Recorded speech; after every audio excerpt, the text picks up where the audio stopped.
Update. Am I the a-hole for not going to the wedding of my dad and his affair partner? Original post. When I was 17, my mother was diagnosed with breast cancer.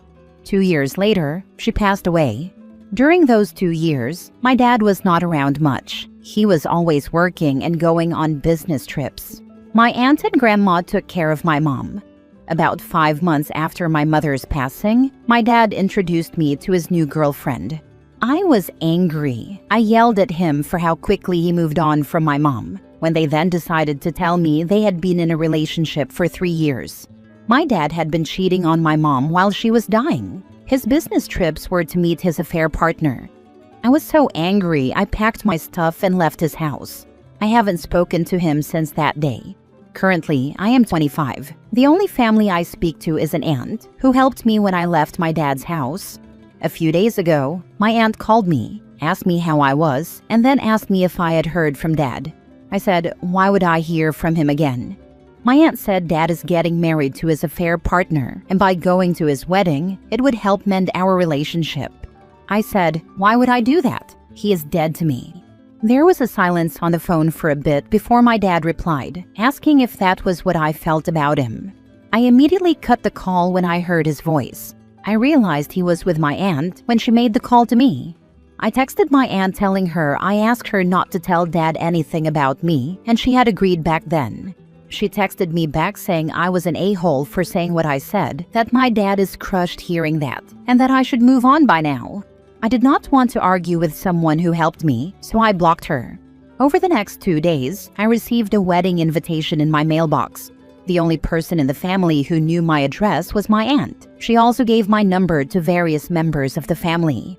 I am being bombarded with calls and texts from Dad, uncles, cousins, aunts, saying I should give him a chance and come to the wedding. Some are calling me names for saying what I said. I got a text from the affair partner saying my dad is thinking of postponing the wedding and I should just talk to him. For context, the affair partner was a friend of my mom and knew she had cancer. I said it's not my fault if he postpones the wedding. I don't want to have a relationship with Dad or her. They're trying to force it. It got quiet after that, but being told by so many people from my dad's side that I am an a-hole did leave me conflicted. But I am sticking to my guns. So am I the a-hole? Now for the top comments before reading the update. Not the a-hole. Your dad cheated on your mom while she was dying, and now the whole family is upset you've calmly expressed how you feel about it by A. Cutting your dad out, and B. Not attending the wedding.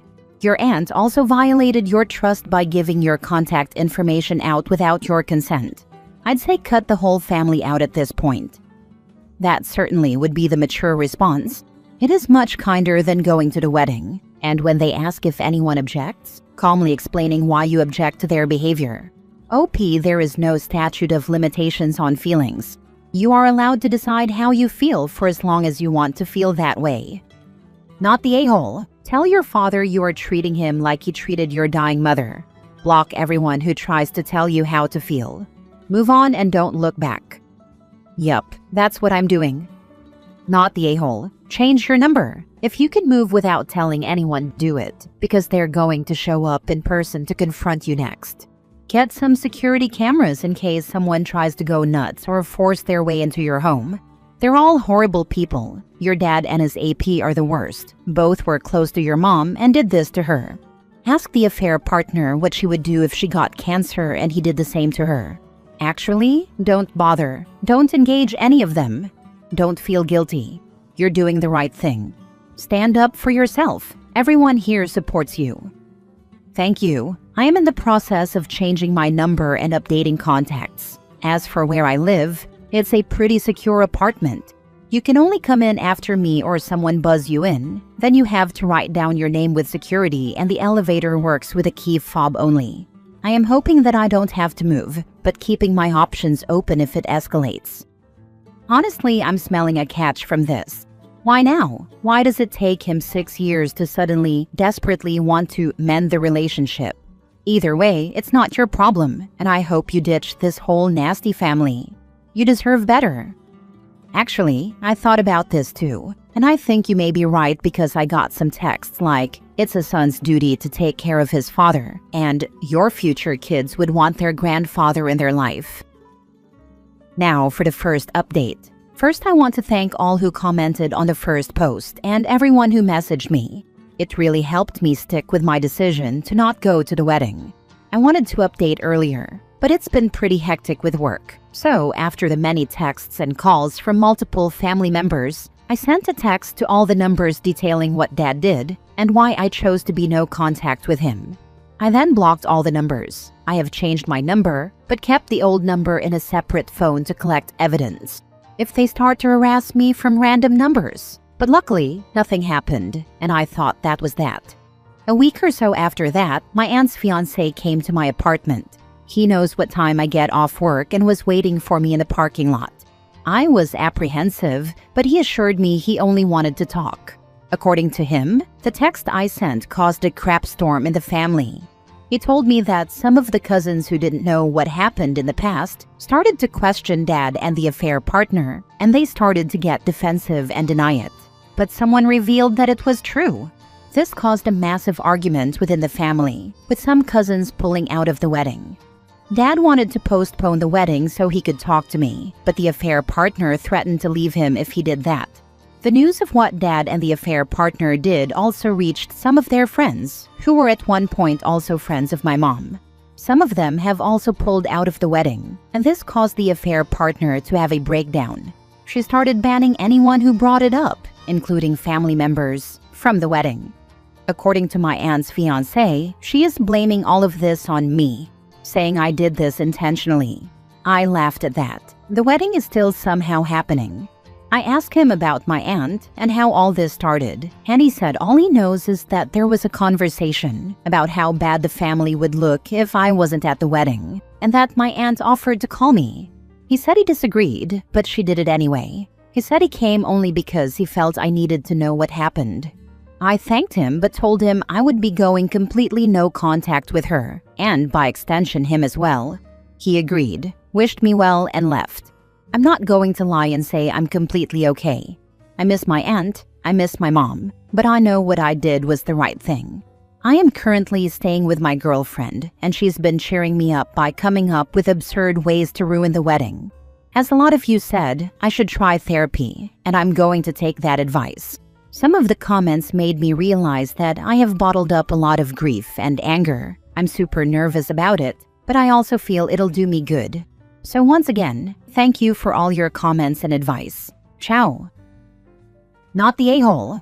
She has been cheering me up by coming up with absurd ways to ruin the wedding. I can't think of anything that has been more effective than your going public in the way that you did. Eventually, things will calm down. You might consider reaching out to the family. Once they knew what had happened, defended your choice of not going to the wedding. They're the ones who sought out the truth and remained loyal to you. Honestly, I want to know what some of these ideas are. One last nail in the coffin would be nice. Here's an idea. OP could show up to the wedding and object to it. Use the nasty details of the affair to make the case. It'd be perfect. Hopefully they are just having fun making up fantasy scenarios. OP should be a million miles from that wedding and just let it ruin itself. LMFAO, it is ironic how she blames this on you. Lol honey, if you didn't want people to find out about you, shouldn't have had an affair with a married man. It is as simple as that, but people like her are just dumb and delusional. I hope you have a nice life with your girlfriend. Right? All OP did was tell the truth. If a description of your actions makes you look bad, that's on you. Second update a year later. I don't know if I'm doing this right, but I logged in today and saw a lot of messages asking me what happened and how I'm doing. I wasn't sure if I should write this or if anyone would even see it, because I don't know if I am doing it right, but here it goes.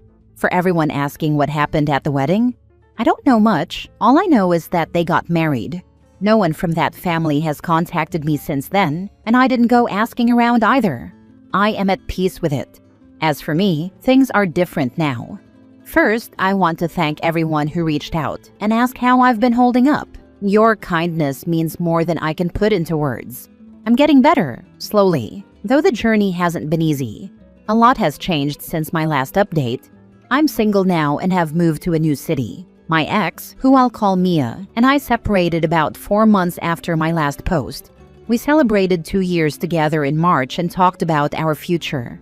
But I was a mess. Therapy started well, but I quickly realized just how many unresolved issues I had bottled up from losing my mom.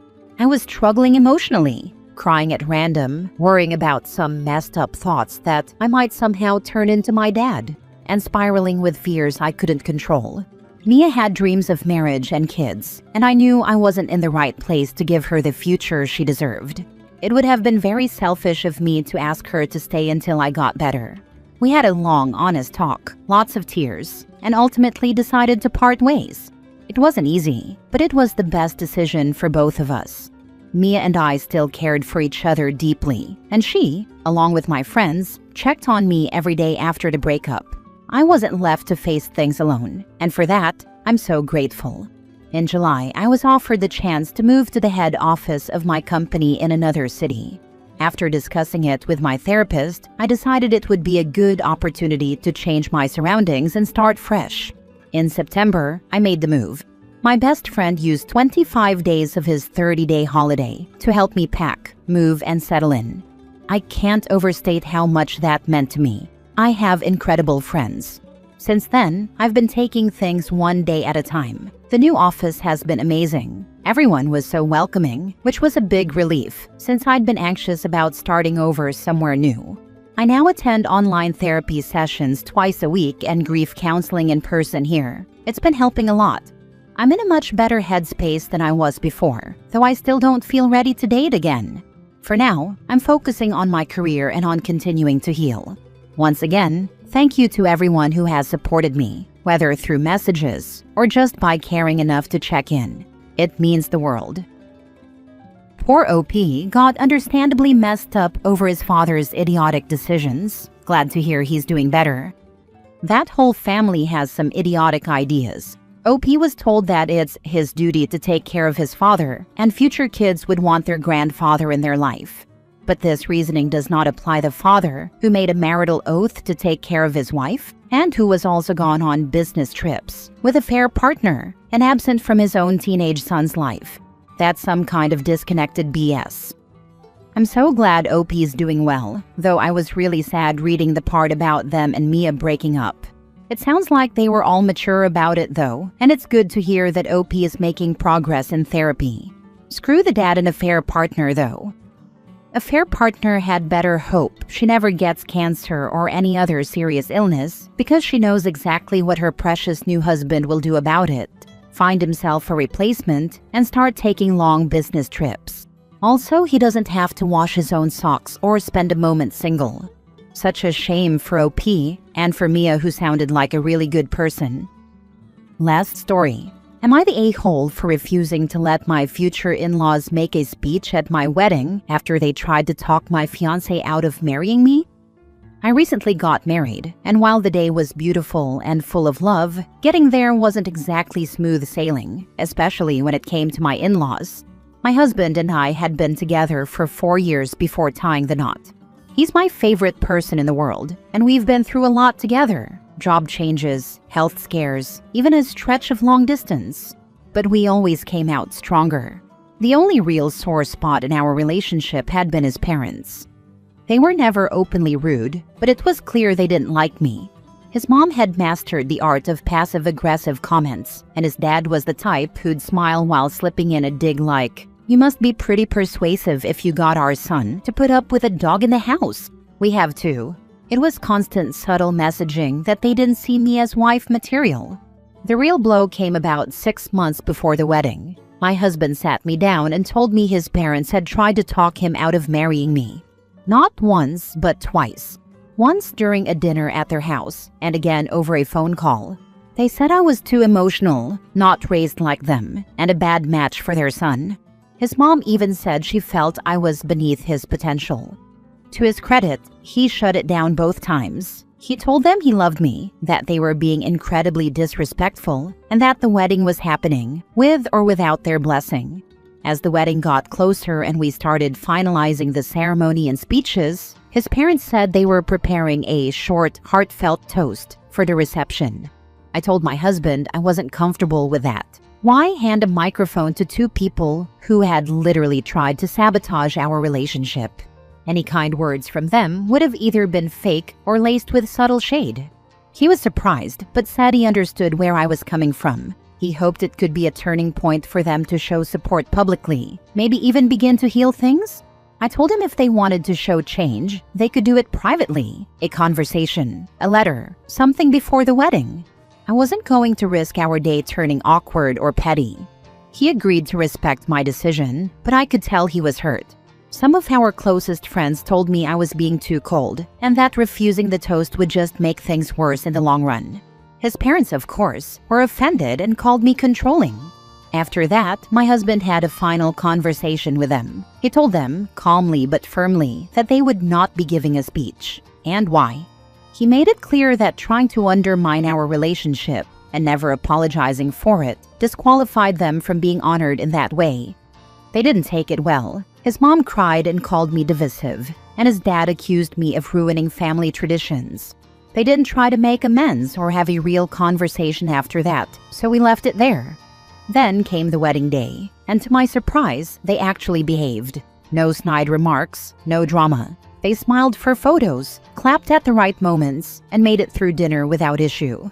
I started to think maybe, just maybe, we'd gotten through to them. But then came the reception. We had an open mic portion planned, just for a few pre-approved friends to share lighthearted stories. In the middle of it, I saw his dad get up, walk over to the DJ, and try to take the mic.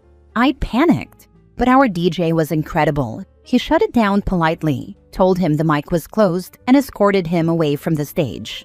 Later, I found out my best friend had warned the DJ ahead of time, just in case. He had our backs 100%. Afterward, my husband pulled his dad aside and gave him one final warning. We're adults, we're married, and if they couldn't respect our boundaries, they'd be seeing a lot less of us. Since then, his parents have been distant. No calls, no texts, no apology. And honestly, that's fine. I'm not going to chase after people who never wanted to accept me in the first place. I married the love of my life. Our wedding was everything I dreamed of. And for the first time in a long time, I feel like we're truly on the same page, as a team. That story was really great, especially for me since I have had people who were backstabbers. I kind of knew it, but tried to be nice and got stabbed. Good on you for sticking to your guns. Like the little boy who farted in church, they get to sit in their own pew now. Much happiness to you and your new hubby. Maybe someday, especially if grandkids are incoming, they will rethink their crappy behavior and give a heartfelt apology for their untoward mean attitude toward you. Control freak parents suck. It would be interesting to have heard what your father-in-law was planning on saying, but it must have been priceless to see him escorted away from the mic and not get a chance to say anything mean or left-handed about you and his son's marriage. My guess is that they were being nice at the wedding to give him a chance to do it. You nipped it in the bud. So lucky with my hubby, but not much with my in-laws. Not the a-hole. You know you made the right decision when they didn't immediately attempt to apologize to you and make up for their BS when told they were not getting speeches. I think the reality is you gave your husband the strength to have a backbone, and ultimately, that is why they don't like you. He has something worth fighting for, and they no longer have control over him, hence why they wanted you gone.